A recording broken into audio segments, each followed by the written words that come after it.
मंगलम भगवान विष्णु मंगलम गरुड़ध्वज मंगलम पुंडरीकाक्ष मंगलाय तनोहरि। ओम नमो भगवते वासुदेवाय नमः। प्रेम से बोलिए विष्णु भगवान की जय, लक्ष्मी माते की जय। ओम गंगणाधिपते नमः। प्रिय भक्तजनों, सत्य को नारायण के रूप में पूजना ही सत्यनारायण की पूजा है। संसार में एकमात्र नारायण ही सत्य है, बाकी सब माया है। श्री सत्यनारायण व्रत का वर्णन देवर्षि नारद जी के पूछने पर स्वयं विष्णु जी ने अपने मुख से किया है। आज पौष माह शुक्ल पक्ष की पूर्णिमा तिथि है। शास्त्रों में बताया गया है कि पूर्णिमा के दिन सत्यनारायण व्रत का पाठ करने या सुनने से व्यक्ति को 1000 यज्ञ करने के बराबर पुण्य फल की प्राप्ति होती है। इस व्रत कथा को सुनने से घर में सुख समृद्धि का वास होता है, दरिद्रता का नाश होता है, मंगल का उदय होता है, संसार में कीर्ति बढ़ती है। श्री सत्यनारायण की कथा कलयुग में अमृत के समान फल देता है। प्रिय भक्तों, यह कथा स्कंद पुराण के रेवा खंड में वर्णित है।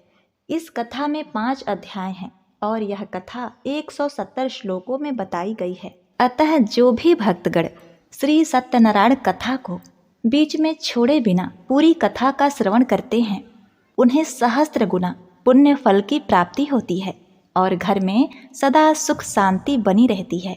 भगवान विष्णु का ध्यान करते हुए संपूर्ण कथा और आरती का श्रवण करें तो बोलिए श्री सत्यनारायण भगवान की जय। ओम गंगणपते नमः।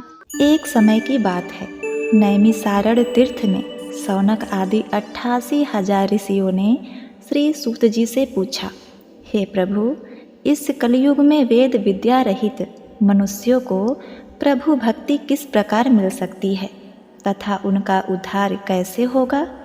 हे मुनि श्रेष्ठ, कोई ऐसा तप बताइए जिससे थोड़े समय में ही पुण्य मिले और मनवांछित फल भी मिल जाए। इस प्रकार की कथा सुनने की हम इच्छा रखते हैं।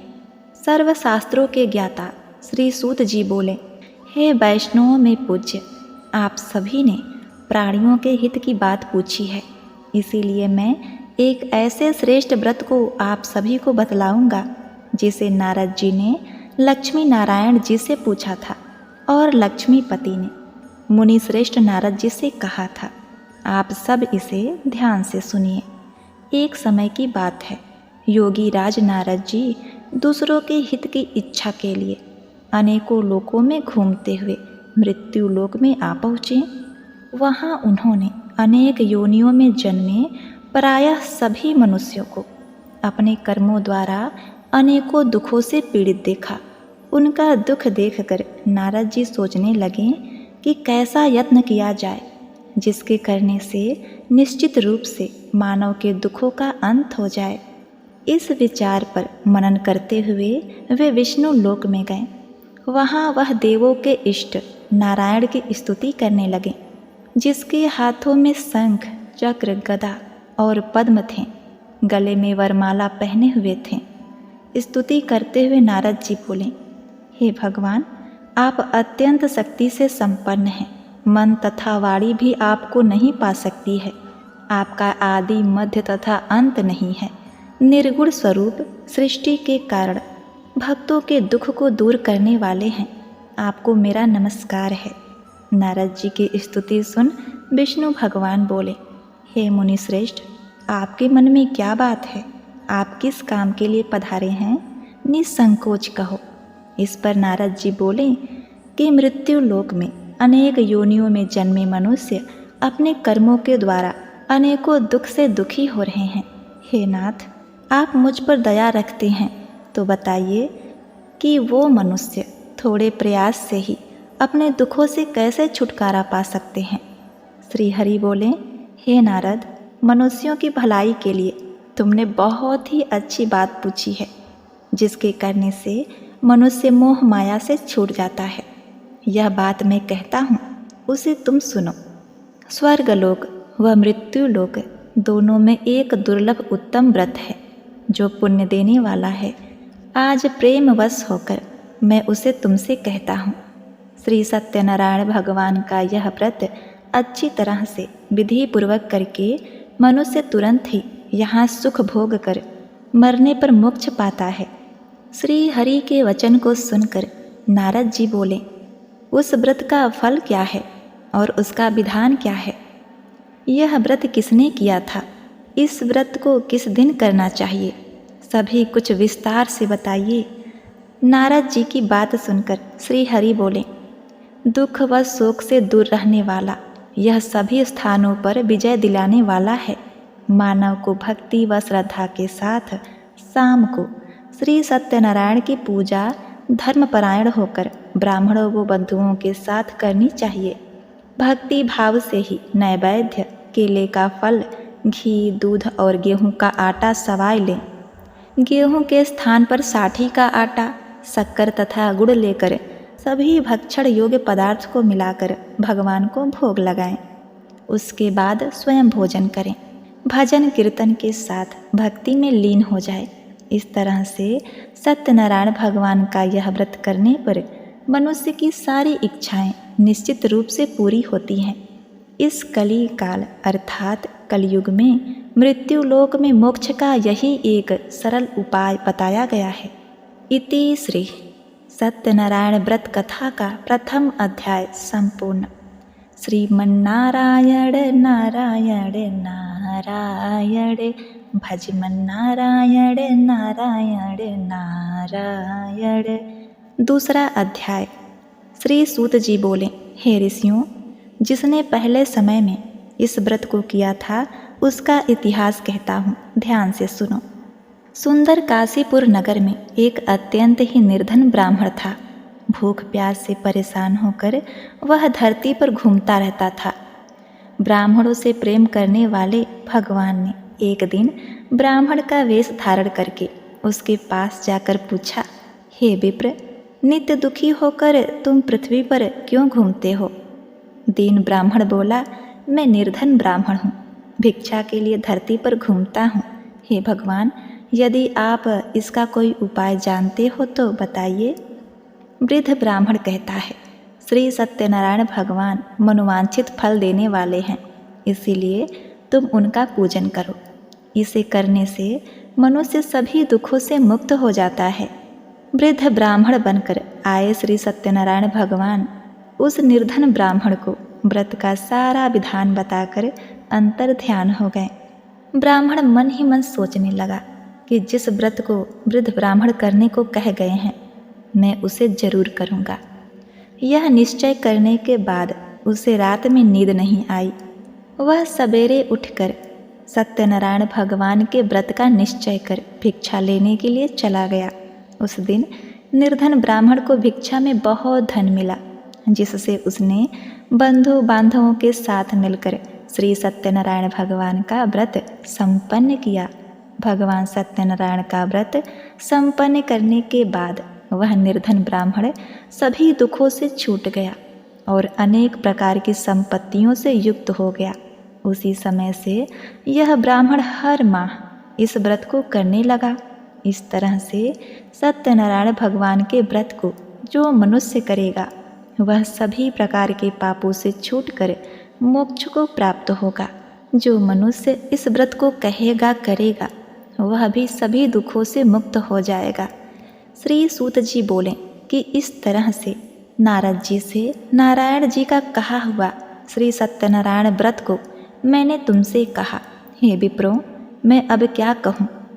ऋषि बोले, हे मुनिवर, संसार में उस विप्र से सुनकर और किस किस ने इस व्रत को किया है, हम सब इस बात को सुनना चाहते हैं, इसलिए हमारे मन में श्रद्धा का भाव है।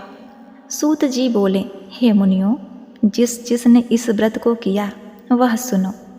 एक समय वही विप्र धन व ऐश्वर्य के साथ अपने बंधु बांधवों के साथ इस व्रत को करने को तैयार हुआ। उसी समय एक लकड़ी बेचने वाला बूढ़ा आदमी आया और लकड़ियां बाहर रखकर अंदर ब्राह्मण के घर में गया। प्यास से दुखी वह लकड़हारा उसको व्रत करते देखकर विप्र को नमस्कार कर पूछने लगा कि आप यह क्या कर रहे हैं? तथा इसे करने से क्या फल मिलेगा, कृपया मुझे बताइए। ब्राह्मण ने कहा, यह मनोकामनाओं को पूर्ण करने वाला यह सत्यनारायण भगवान का व्रत है। इनकी कृपा से ही मेरे घर में धन्य धान आदि की वृद्धि हुई है। विप्र से सत्यनारायण व्रत के बारे में जानकर लकड़हारा बहुत प्रसन्न हुआ। चरणामृत लेकर वह प्रसाद खाने के बाद वह अपने घर गया। लकड़हारे ने अपने मन में संकल्प लिया, आज लकड़ी बेचने से जो धन मिलेगा उसी से श्री सत्यनारायण भगवान का उत्तम व्रत करूँगा। मन में इस विचार को ले बूढ़ा आदमी सिर पर लकड़ियाँ रख उस नगर में बेचने गया जहाँ धनी लोग ज़्यादा रहते थे। उस नगर में उसे अपने लकड़ियों का दाम पहले से 4 गुना अधिक मिलता है। बूढ़ा प्रसन्नता के साथ दाम लेकर केले, शक्कर, घी, दूध, दही और गेहूं का आटा ले और सत्यनारायण भगवान के व्रत की अन्य सामग्रियां लेकर अपने घर आया। वहाँ उसने अपने बंधु बांधवों को बुलाकर विधि विधान से सत्यनारायण भगवान का पूजन और व्रत किया। इस व्रत के प्रभाव से वह बूढ़ा लकड़हारा धन, पुत्र आदि से युक्त होकर संसार के समस्त सुख भोग कर अंतकाल में वैकुंठ धाम चला गया। इति श्री सत्यनारायण व्रत कथा का 3य अध्याय संपूर्ण। श्रीमन्नारायण नारायण नारायण, श्रीमन्नारायण नारायण नारायण, भजमन्नारायण नारायण नारायण। 3रा अध्याय। श्री सूत जी बोले, हे श्रेष्ठ मुनियों, अब आगे की कथा कहता हूँ। पहले समय में उल्का मुख नाम का एक बुद्धिमान राजा था। वह सत्यवक्ता और जितेंद्रिय था। प्रतिदिन देव स्थानों पर जाता और निर्धनों को धन देकर उनके कष्ट दूर करता था। उसकी पत्नी कमल के समान मुख वाली तथा सती साध्वी थी। भद्रशिला नदी के तट पर उन दोनों ने श्री सत्यनारायण भगवान का व्रत किया। उसी समय साधु नाम का एक वैश्य आया। उसके पास व्यापार करने के लिए बहुत सा धन भी था। राजा को व्रत करते देखकर वह विनय के साथ पूछने लगा, हे राजन, भक्ति भाव से पूर्ण होकर आप यह क्या कर रहे हैं? मैं सुनने की इच्छा रखता हूँ, तो आप मुझे बताइए। राजा बोला, हे साधु, अपने बंधु बांधवों के साथ पुत्र आदि की प्राप्ति के लिए एक महाशक्तिमान श्री सत्यनारायण भगवान का व्रत व पूजन कर रहा हूँ। राजा के वचन सुनकर साधु आदर से बोला, हे राजन, मुझे इस व्रत का सारा विधान कहिए। आपके कथनानुसार मैं इस व्रत को करूँगा। मेरी भी संतान नहीं है और इस व्रत के करने से निश्चित रूप से मुझे संतान की प्राप्ति होगी।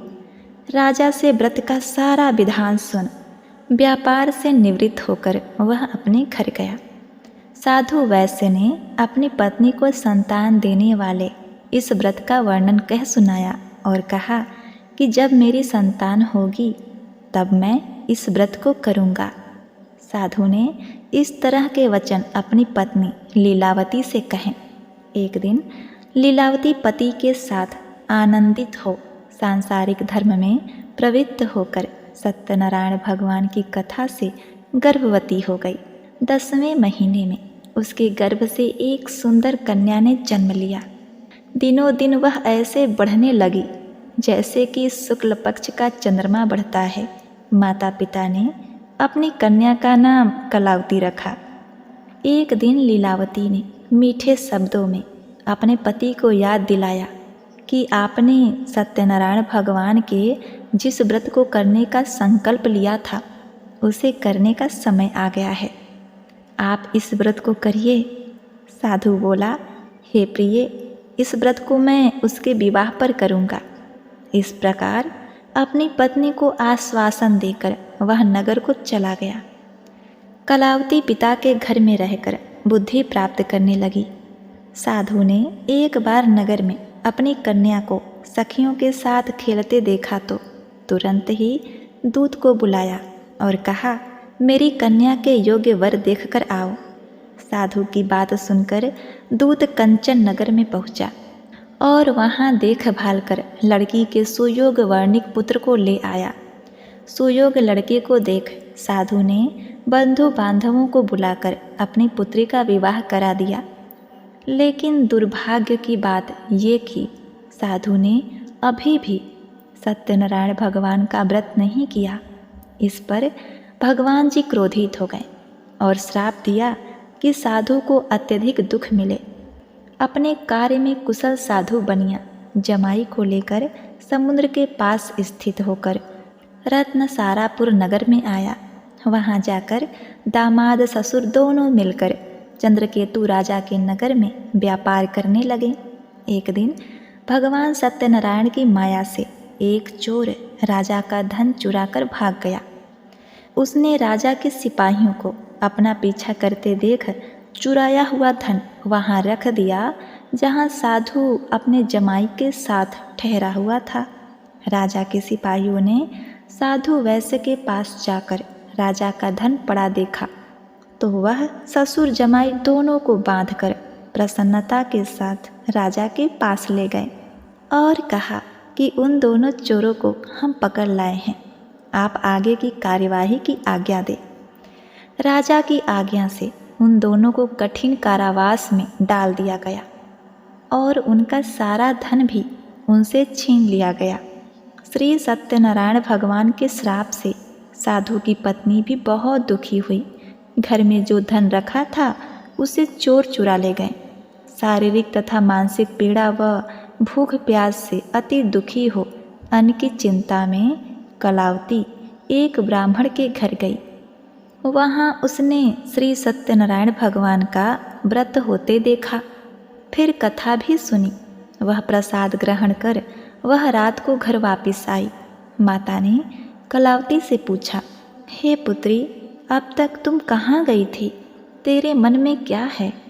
कलावती ने अपनी माता से कहा, हे माता, मैंने एक ब्राह्मण के घर में श्री सत्यनारायण भगवान का व्रत देखा है। कथा के वचन सुन लीलावती भगवान के पूजन की तैयारी करने लगी।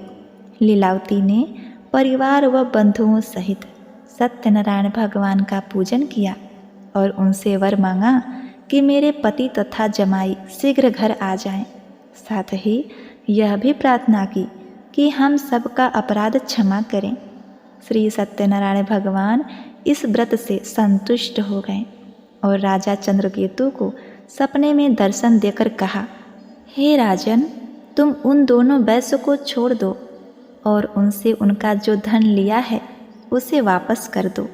अगर ऐसा नहीं किया तो मैं तुम्हारा धन, राज व संतान सभी को नष्ट कर दूंगा। राजा को यह सब कहकर वह अंतर ध्यान हो गए। प्रातःकाल सभा में राजा ने अपना सपना सुनाया। फिर बोले कि वर्णिक पुत्रों को कैद से मुक्त कर सभा में लाओ। दोनों ने आते ही राजा को प्रणाम किया। राजा मीठी वाणी में बोला, हे महानुभावों, भाग्यवश ऐसा कठिन दुख तुम्हें प्राप्त हुआ है, लेकिन अब तुम्हें कोई भय नहीं। ऐसा कह राजा ने उन दोनों को नए आभूषण भी पहनाए और जितना धन उनका लिया था उससे 2 गुना धन वापस कर दिया। दोनों वैश्य अपने घर को चल दिए। इति श्री सत्यनारायण भगवान व्रत कथा का 3य अध्याय संपूर्ण। श्रीमन्नारायण नारायण नारायण, भजमन नारायण नारायण नारायण। 4th अध्याय। श्री सूत जी बोले, वैश्व ने मंगलचार कर अपनी यात्रा आरंभ की और अपने नगर की ओर चल दिए। उनके कुछ दूर जाने पर एक दंडी भेषधारी श्री सत्यनारायण ने उनसे पूछा, हे साधु, तेरी नाव में क्या है? वर्णिक हंसता हुआ पूछा, हे दंडी, आप क्यों पूछते हो? क्या धन लेने की इच्छा है? मेरी नाव में तो बेल व पत्ते भरे हुए हैं। वैश्व के कठोर वचन सुनकर भगवान बोले, तुम्हारा वचन सत्य हो। दंडी ऐसे वचन कह वहाँ से चले गए। कुछ दूर जाकर समुद्र के किनारे बैठ गए। दंडी के जाने के बाद साधु वैश्य ने नित्य क्रिया के पश्चात नाव को ऊंची उठते देखकर अचंभा माना और नाव में बेल पत्ते आदि देखकर वह मूर्छित हो जमीन पर गिर पड़ा। मूर्छा खुलने पर वह अत्यंत ही शोक में डूब गया। तब उसका दामाद बोला कि आप शोक मत मनाइए, यह दंडी का साप है, इसलिए हमें उसकी शरण में जाना चाहिए, तभी हमारी मनोकामना पूर्ण होगी। दामाद की बात सुनकर दंडी के पास पहुंचा और अत्यंत भक्ति भाव नमस्कार करके बोला, मैंने आपसे जो जो असत्य वचन कहे थे उसके लिए मुझे क्षमा कर दें। ऐसा कहकर महान शोकातुर हो रोने लगा।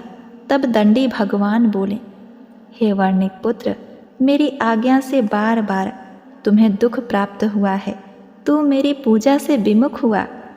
साधु बोला, हे भगवान, आपकी माया से ब्रह्मा आदि देवता भी आपके रूप को नहीं जानते, तब मैं अज्ञानी कैसे जान सकता हूँ। आप प्रसन्न होइए, अब मैं सामर्थ्य के अनुसार आपकी पूजा करूँगा। मेरी रक्षा करो और पहले के समान नौका में धन भर दो। साधु वैश्य के भक्तिपूर्ण वचन सुनकर भगवान प्रसन्न हो गए और उसकी इच्छा अनुसार वरदान देकर अंतर ध्यान हो गए। ससुर जमाई जब नाव पर आए तो नाव धन से भरी हुई थी। फिर वहीं अपने अन्य साथियों के साथ सत्यनारायण भगवान का पूजन कर अपने नगर को चल दिए। जब नगर के नज़दीक पहुँचे तो दूत को घर पर खबर करने के लिए भेज दिया। दूत साधु की पत्नी को प्रणाम कर कहता है, मालिक अपने दामाद सहित नगर के निकट आ गए हैं। दूत की बात सुनकर साधु की पत्नी लीलावती बड़े हर्ष के साथ सत्यनारायण भगवान का पूजन कर अपनी पुत्री कलावती से कहा कि मैं अपने पति दर्शन को जा रही हूँ, तू कार्य पूर्ण कर शीघ्र आ जा। माता के ऐसे वचन सुन कलावती जल्दी से प्रसाद छोड़ अपने पति के पास चली गई। प्रसाद की अवज्ञा के कारण श्री सत्यनारायण भगवान रुष्ट हो गए और नाव सहित उसके पति को पानी में डुबो दिया। कलावती अपने पति को वहां ना पाकर रोती हुई जमीन पर गिर गई। नौका को डूबा हुआ देख वह कन्या को रोता देख साधु दुखी होकर बोला, हे प्रभु, मुझसे तथा मेरे परिवार से जो भूल हुई है उसे क्षमा करें। साधु के दीन वचन सुनकर श्री सत्यनारायण भगवान प्रसन्न हो गए और आकाशवाणी हुई, हे साधु, तेरी कन्या मेरे प्रसाद को छोड़कर आई है, इसीलिए उसका पति अदृश्य हो गया है। यदि वह घर जाकर प्रसाद खाकर लौटी तो इसे उसका पति अवश्य मिलेगा। ऐसी आकाशवाणी सुनकर कलावती घर पहुंची, प्रसाद खाती है और फिर आकर अपने पति के दर्शन करती है। उसके बाद साधु अपने बंधु बांधवों सहित श्री सत्यनारायण भगवान का विधि विधान से पूजन करता है। इस लोक का सुख भोग कर वह अंत में स्वर्ग को जाता है। इति श्री सत्यनारायण भगवान व्रत कथा का 4th अध्याय संपूर्ण। श्रीमन्नारायण नारायण नारायण, भजमन नारायण नारायण नारायण। श्री सूत जी बोले, हे ऋषियों, मैं और भी एक कथा सुनाता हूँ, उसे भी ध्यानपूर्वक सुनो। प्रजा पालन में 3 तुंगभज नाम का एक राजा था। उसने भी भगवान का प्रसाद त्याग कर बहुत ही दुख सहन किया। एक बार वन में जाकर वन पशुओं को मारकर वह बड़ के पेड़ के नीचे आया तो वहाँ उसने ग्वालों को भक्ति भाव से अपने बांधुओं सहित सत्यनारायण भगवान का पूजन करते देखा। अभिमानवश राजा उन्हें देखकर भी पूजा स्थान पे नहीं गया और ना ही उसने भगवान को नमस्कार किया। ग्वालों ने राजा को प्रसाद दिया, लेकिन उसने यह प्रसाद नहीं खाया और प्रसाद को वहीं छोड़कर अपने नगर को चला गया। जब वह नगर में पहुंचा, वहाँ सब कुछ तहस नहस हो चुका था। तो वह शीघ्र ही समझ गया कि यह सब भगवान ने ही किया है। वह दोबारा ग्वालों के पास पहुंचा और विधि पूर्वक पूजा कर प्रसाद खाया तो श्री सत्यनारायण भगवान की कृपा से सब कुछ पहले की तरह हो गया। दीर्घकाल तक सुख भोगने के बाद मरणोपरांत उसे स्वर्गलोक की प्राप्ति हुई। जो मनुष्य परम दुर्लभ व्रत को करेगा वह भगवान सत्यनारायण की अनुकंपा से उसे धन धान की प्राप्ति होगी, निर्धन धनी होगा और भय मुक्त हो जीवन जीता है। संतानहीन मनुष्य को संतान सुख मिलता है और सारे मनोरथ पूर्ण होने पर मानव अंत काल में वैकुंठ को जाता है। सूत जी बोले, जिन्होंने पहले इस व्रत को किया है अब उनके दूसरे जन्म की कथा कहता हूँ। वृद्ध सतानंद ब्राह्मण ने सुदामा का जन्म लेकर मोक्ष की प्राप्ति की। लकड़हारे ने अपने जन्म में निषाद बनकर मोक्ष प्राप्त किया। उल्का मुख नाम का राजा दशरथ होकर वैकुंठ को गया। साधु नाम के वैश्य ने मोर ध्वज बनकर अपने पुत्र को आरे से चीरकर मोक्ष पाया। महाराज तुंग ध्वज ने स्वयंभू होकर भगवान में भक्ति युक्त हो कर्म का मोक्ष पाया। इति श्री सत्यनारायण व्रत कथा का 5वां अध्याय संपूर्ण। श्रीमन्नारायण नारायण नारायण, भजमन नारायण नारायण नारायण। एक बार प्रेम से बोलिए श्री सत्यनारायण भगवान की जय। प्रिय भक्तों, अब आइए सुनते हैं भगवान विष्णु की आरती। जय लक्ष्मी रमणा, श्री लक्ष्मी रमणा, सत्यनारायण स्वामी, सत्यनारायण स्वामी, जनपातक हरड़ा। जय लक्ष्मी रमणा, रत्न जड़ित सिंहासन, अद्भुत छवि राजय, प्रभु अद्भुत छवि राजय। नारद करत निराजन, नारद करत निराजन, घंटा ध्वनि बाजय। जय लक्ष्मी रमणा, प्रकट भये कलि कारण, द्विज को दरस दियो, स्वामी द्विज को दरस दियो।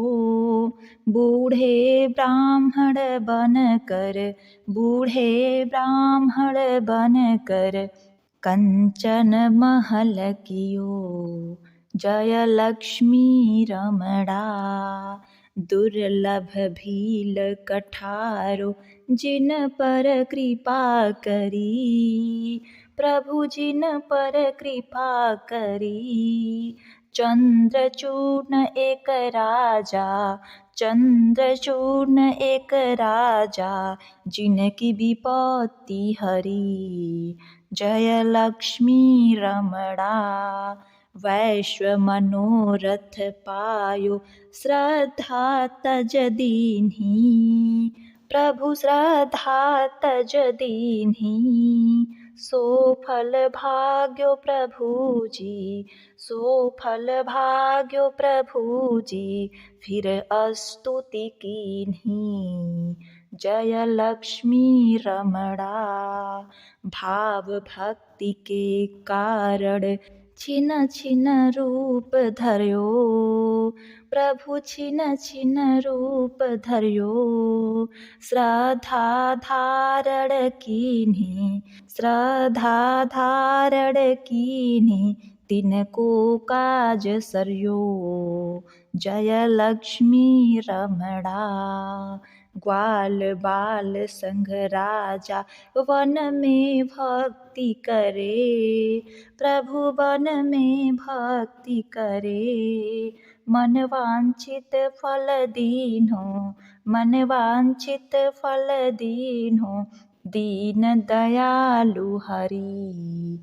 जय लक्ष्मी रमणा, चढ़त प्रसाद सवायो, कदली फल मेवा, प्रभु कदली फल मेवा, धूप दीप तुलसी से, धूप दीप तुलसी से, राजी सत्य देवा। जय लक्ष्मी रमणा। सत्यनारायण जी की आरती जो कोई नर गावे, प्रभु जो कोई नर गावे, तन मन सुख संपत्ति, तन मन सुख संपत्ति, वांछित फल पावे। जय लक्ष्मी रमणा, जय लक्ष्मी रमणा, श्री लक्ष्मी रमणा। सत्यनारायण स्वामी, सत्यनारायण स्वामी, जनपालक हरड़ा। जय लक्ष्मी रमणा। ओम भगवते वासुदेवाय नमः। जय श्री हरि। बोलो सत्यनारायण भगवान की जय।